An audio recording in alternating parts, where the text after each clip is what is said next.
Welcome back to Insecurity. We are at CES in beautiful Las Vegas. Interesting guest right now. We want to welcome Jakob Bangsgaard.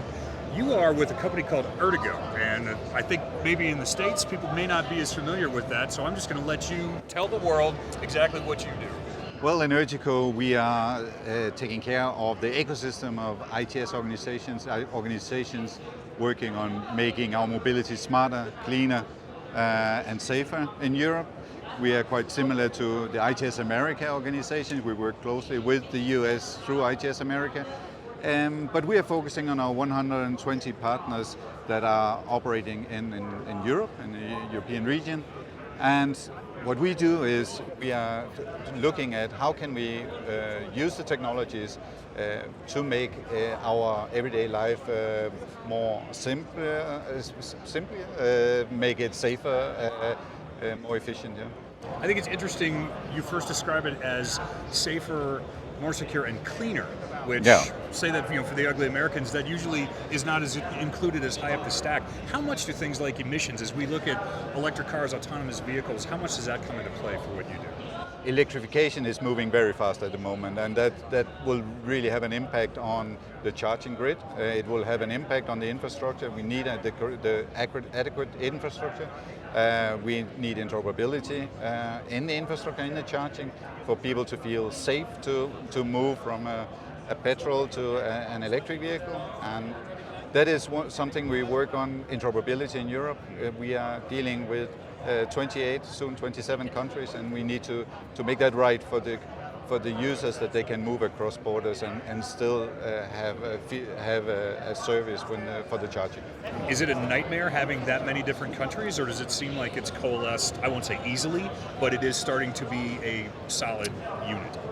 Well, we have the European Commission, and that is helping a lot for us, because they are really the center for discussions in Europe on regulations and where we look at what kind of national policies need to be in place for us to support all of Europe and to have a fully integrated system for smart mobility solutions.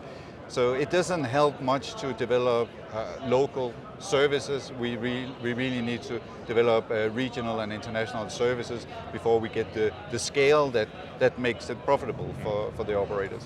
So you just got here. We don't want to put pressure on you, like, what have you seen so far? But you've been to CES in the past, and as like you said, electrification is a big deal. We've seen all these amazing concept vehicles. What are you looking for the next couple of days now that you're in town? Well, first of all, I look forward to meeting our partners. There are a lot of ERTICO's partners here present, OEMs, suppliers, service providers, and it's great to meet up with them to hear also what is moving on the US market that we in Europe need to be aware of for the future developments. So that is why we are here with a delegation of ERTICO partners to really learn on how our partnership is moving on the US market, but also to look ahead in the future on what is moving in the mobility area. And there, of course, CES is the place to be to see into the mobility future. Yeah. And it's amazing how big an influence the mobility has gotten on the CES throughout the last years. And that's why it's really great for us to be here. We have a lot of areas like new mobility services, mobility as a service, or MaaS. We have areas like connectivity, automation, where things are really moving very fast, and that's why we are right now here with BlackBerry to hear something about cybersecurity when we talk about connectivity. And we know that the more connected services we have, the more challenges we will have as well when it comes to something like a secure connection. And therefore it's just great to discuss this with our partners. What do we need to do on the research, development, testing side to support our partners to move to the next level? Well, it's interesting you mentioned security, because the endpoint now, instead of being in your pocket or on your desktop, is on the highway, and it's going 100 kilometers an hour, and that's a little different when you've got a security issue as opposed to just having to go in, turn your computer off and turn it back on again.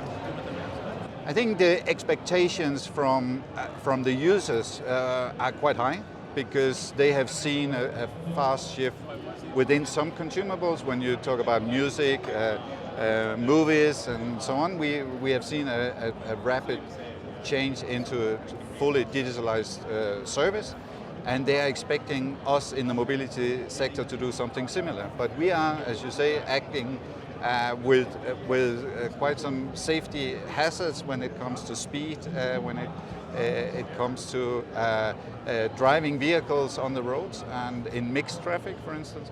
So we want to do it right. We want to make sure that it's safe, what is developed, before we launch it on the market. It's a bit different than just having a problem listening to your music than driving 100 kilometers an hour on the highway. Yeah. Well, when something goes wrong. Right. And for people that want to see if you are doing it right, looking for more information on what's happening at ERTICO, where can they go? They can always visit our website, ERTICO. Tell them, don't tell me. Visit ERTICO.com, check out what we are doing. There you will get much more information about our activities, our partnership, and the bigger group we are, the better we can develop things together. There we go. That's what we're looking for. All the other good stuff that's going on, both at CES and in general with BlackBerry, you can find us at blackberry.com. On Twitter, we are at BlackBerry and at Cylance Inc. I am Matt Stevenson. Look for me at PacMat73. We'll see you soon.